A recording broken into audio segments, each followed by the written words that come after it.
Hi, this is Dr. Epstein. I'm here to discuss an interesting procedure. In fact, it's one I'm going to be lecturing at the International Society of Hair Restoration Surgeons meeting in Boston in October of 2010. It's a hairline excision procedure. It's designed for gentlemen that have already had some prior work done on the hairline they're unhappy with. Attempts have been made to remove the grafts by the FUE or follicular unit extraction technique to remove the grafts.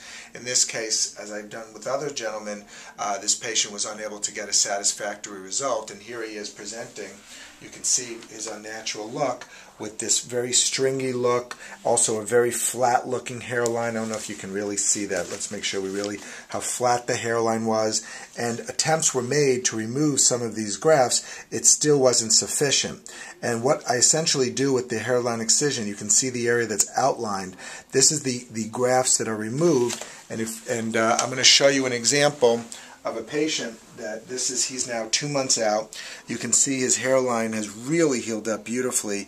There's a little bit of color differentiation between the transplanted scalp and his nice forehead, but still there's been a major improvement.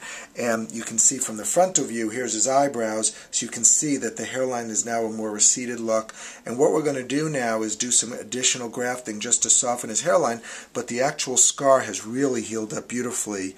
Not every patient heals up as well as this, but in this case, it is, and the patient understood that, as my other patients on whom I've done these procedures understand, that this is really, I'm not going to call it a last-ditch effort, although my patients, we usually feel it's like this is the last thing they can do to really give them a chance of a normal hairline, because as long as this scarred tissue, even if it doesn't have hair anymore, as long as you leave the scarred tissue in place, it's never going to give a natural look. So that's the justification behind doing the linear hairline excision for removal of plugs, and when those plugs are removed, we replant those grafts either into the donor site scar or higher up into the scalp, the frontal area.